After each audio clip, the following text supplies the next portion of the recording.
It is week 2, day 2 of CDL or bus, which means it's day 7. We're almost halfway through.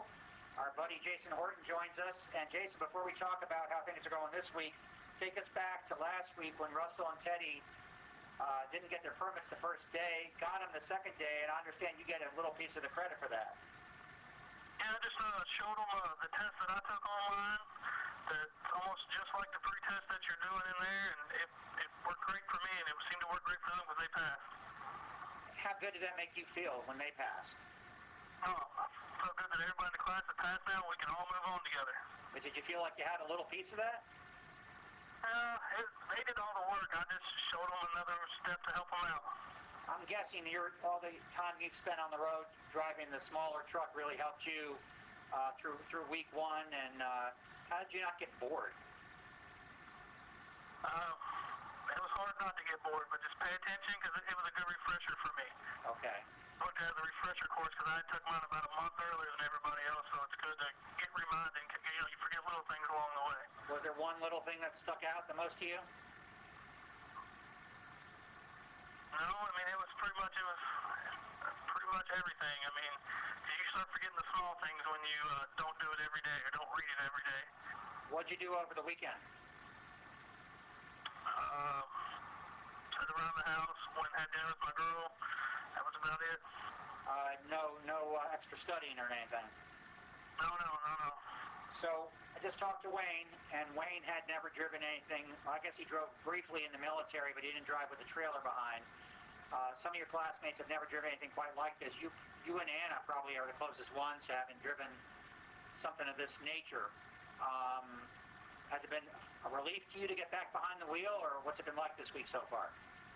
Oh, it's been great driving. It's a lot more fun than sitting in a classroom, so I'm happy to be doing it.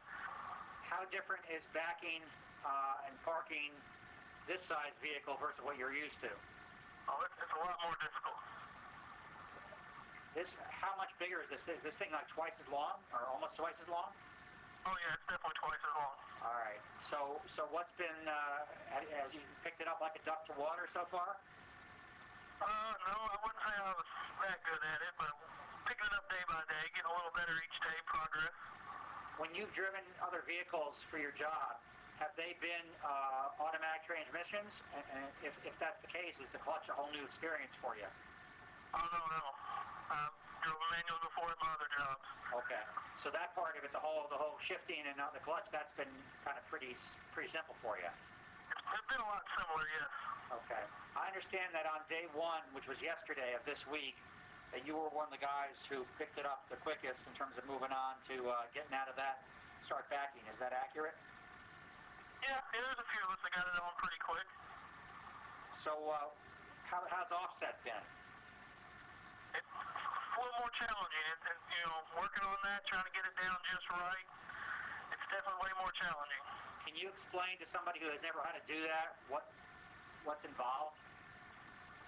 There's a lot of turns and a lot more backing up. I mean, because you do your first 45-degree angle, then you got to do another 45, and then straighten it back up, and then do your straight line backing. So it takes what you learned yesterday and add some more on top of it for today. I can't vouch for downtown Louisville, but I can say in downtown D.C., parallel parking can be challenging at times. Does this put parallel parking to shame in a regular car? Oh, yes.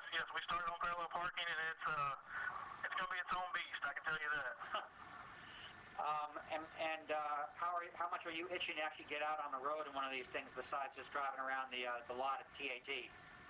Oh, very much. I'm excited to get out on the road and see what it's really like out there. That's supposed to happen tomorrow? Some of us will go out tomorrow. They ain't said who yet, but some of us will go out tomorrow. Okay. And I know you and I talked when I was in Louisville about UK versus UL. I should have checked before I called you, but my guess is that one or both of those schools is starting football season this coming weekend. Do you know if that's true, and are you guys talking about it at all? I'm pretty sure Louisville has a game Thursday night. Okay.